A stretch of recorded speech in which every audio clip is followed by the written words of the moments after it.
I'm gonna go through these steps real quick. We got a one of the notorious problems with the honeywell control valves, where they're blinking a 4 high temperature shutdown. We're gonna take it apart. I'm gonna go through it real quick how to do it. I'll leave a description at the end of a link to go to where I had to figure out how to do it, and it'll show you word for word what to do. It's a forum about these control valves. They're, in my opinion, junk, and they're a constant problem.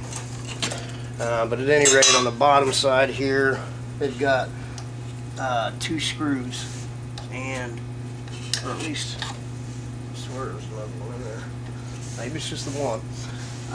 At any rate, it's a Torx head or a flathead screwdriver.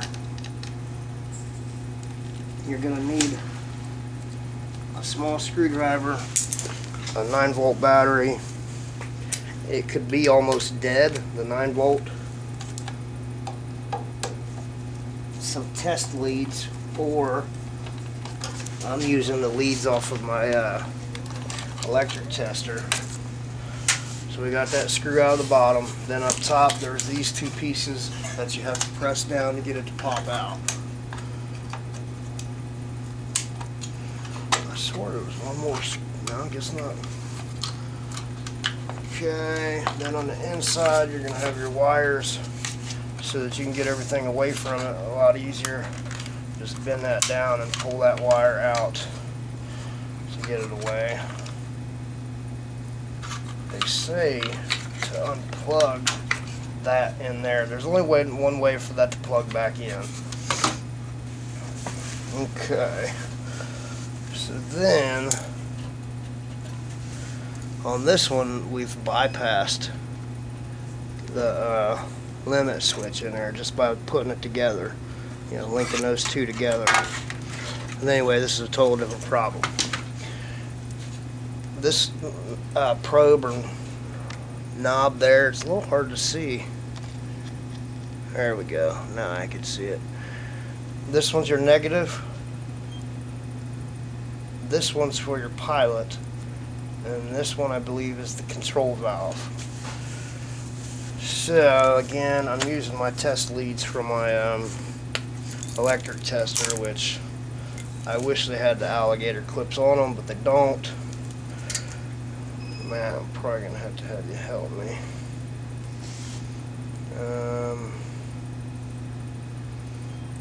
Yeah, I'm going to have you help me. If you can,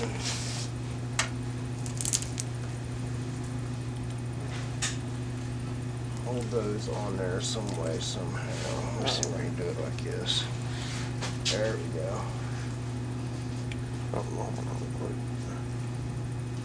Okay. Okay, I think we're good. So we connected the battery. We're going to go down here with our ground, and up here with our positive. You should, once we get it going, you should have a, this is why the alligator leads are much nicer to use. Heck, maybe I can have you tap these. Put the negative on here, and then when you take the positive up, just go. And you'll hear it click in there. And then we're going to come over here and do this one a couple times. Okay? So, if you want to jump around that way, maybe you can kind of squeeze in there real quick to do so. Black one on that bottom, because that's our ground. And then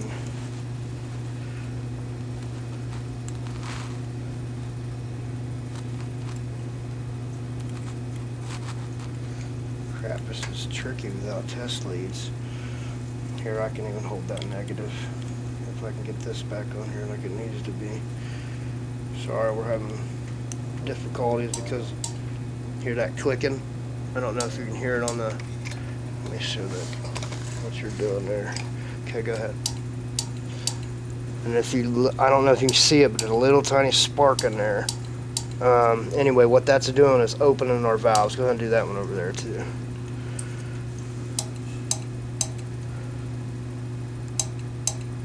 Okay. Then, now the way that it told me to do it in that forum was to leave all that connected, then set it back in here and do that again. Your piezo igniter that they're talking about in the talk forum is what lights your pilot. It's this piece, but it will pop out of the back here if you're not holding on. This part right here is where the piezo igniter goes. So to make stuff a little easier, go on and pop it out. You'll lift up on that piece a little bit, press in on the front, it'll come out. So then now you no longer have to have this on there. You just put it right there, and then there's like a little circle, and it'll have like a little domino looking number 3 domino on it, and that's how you'll ignite your pilot inside there. So with doing that, you no longer have to put this back on because it's a little hard to do. Some of the other stuff they talked about in that talk forum was moving it to 9 o'clock or whatever and trying to get it to fire back up. Going through the same procedure to light the pilot to see whether or not it works. So we're just going to leave this off to the side. Now that we've got, from my understanding, the problem is inside that little computer board that's on the back of this control valve. It statically etches something into this to say that it overheated in there, and then in return causes problems in here. So what we're really trying to do is reset this board and the control valve itself so that you don't have to buy a new one. Again, this was showing a code 4. When we get done, it's either going to show a code 1, 7, or 2. But after you get it lit, it will go back and start functioning properly as it should. So again, I'm going to do this one more time while that board's connected. Go ahead and try to reach around on the bottom of that. Hold that right there. You know what? We don't have to do that right yet. Never mind. We'll have to do that next. So we're going to go boom on our negative. This one's our negative.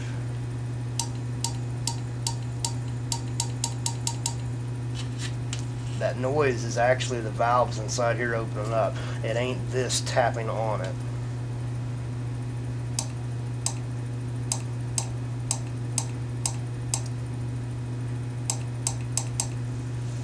Okay, that's it. Simple as that.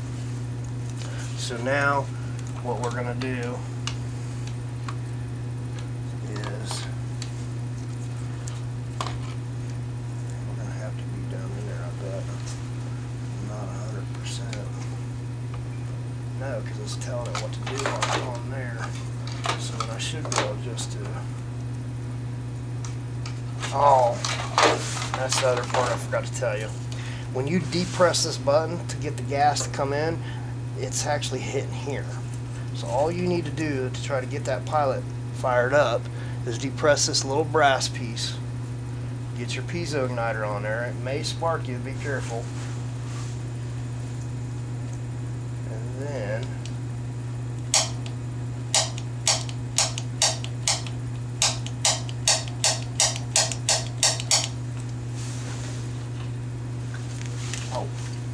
my wires came apart over here.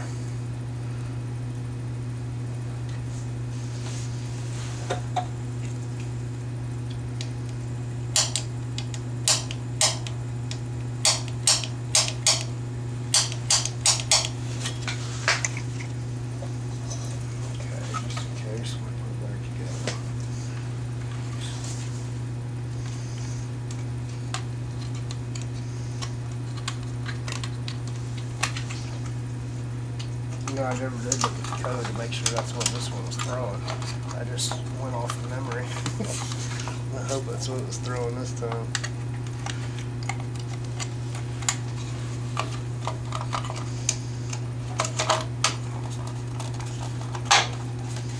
Oh, you know what? We're supposed to pull that. That's right, you're supposed to pull these out and have these disconnected when you do all that. But that's okay. Together.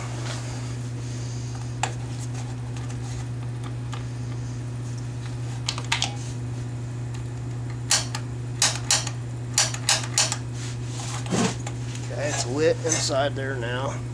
It's going to be a little hard to see. Go ahead and rotate you down. And then There it is. Oh, you can kind of see it barely in there. But you can see the blue flame inside there. So it's at least lit. The other key is you're going to want to keep, after you know that it's lit, you're going to want to keep this button depressed for at least 30 seconds. Once that starts blinking, normally you can hear that click and we're good. But we've reset everything. So right now it's giving us a status of 1, 2, 3, 4, 5, 6, 7. So this one did the 7. So I'm gonna let off of it. It went out. We may have to do it one more time.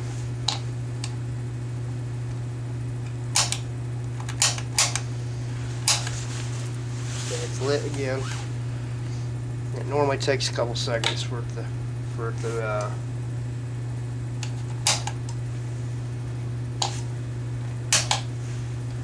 go back and reset itself. Because right now it's kind of flipping out. I don't know what happened.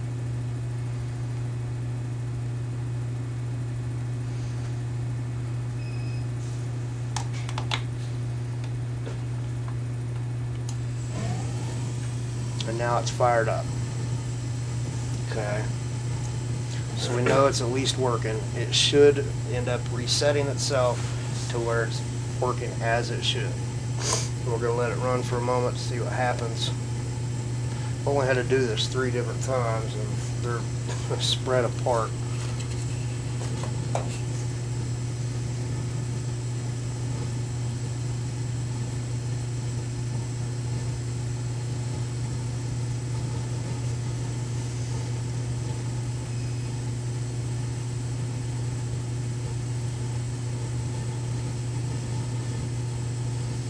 So it's still giving me 7 flashes.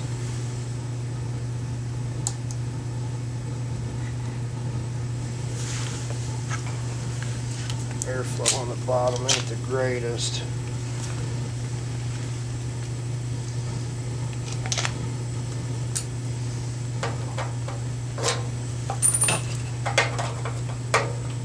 And this screen has been off.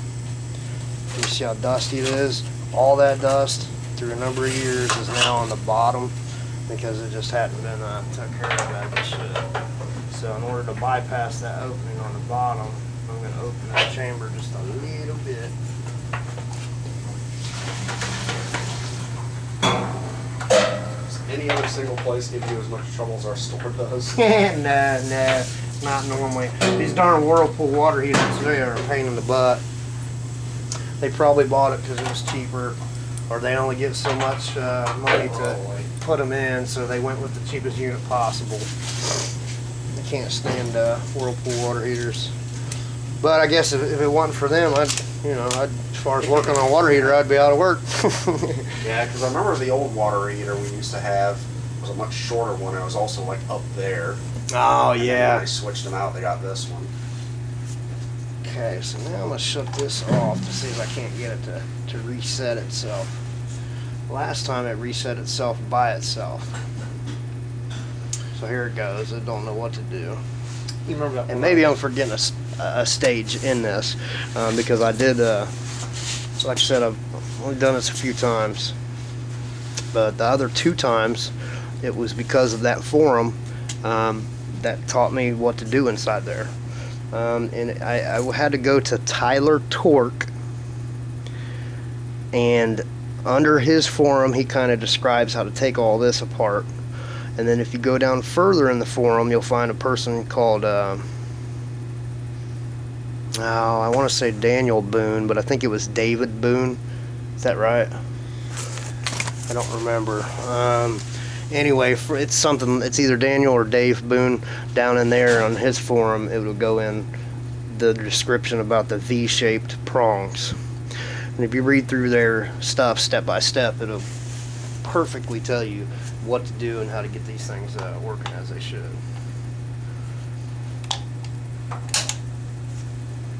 Should be nice and hot in there, so it shouldn't take long for it to fire up.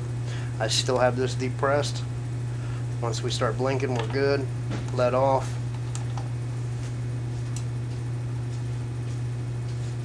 Ooh. Didn't wait long enough.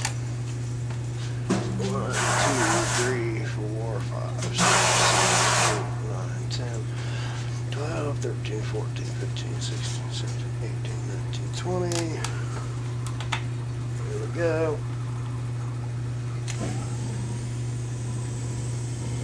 There we go.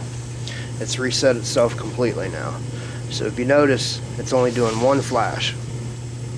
One, and then that's it. 3-second pause, flash, 3-second pause, flash. And what that is, if you look up top where it has the flash codes, number 1 is now a normal operation. Whereas before it was giving us a 4, we went in and reset it, and then it told us it was a gas control valve failure, and then now we've got it completely reset. Whenever you get in there with the V prong and hit it with the battery, you're either going to get a number 2, a number 7, and I think somebody had said, what was the other one? A 4 maybe? No, it was 4. 4 triggered. Then you get in and reset it, and it does a 7 or a 2. But that's it. That's all there is to it. It's fairly simple. These control valves are roughly about $160 to $190. So this piece is $200. I hate them. I've been doing this since '98. I don't care for them. They are nice for service work. They do get me, a lot of work. But as far as having to work on them, they're a pain in the butt. So at any rate, hopefully that video helps you. If you got any questions, just post them on the bottom.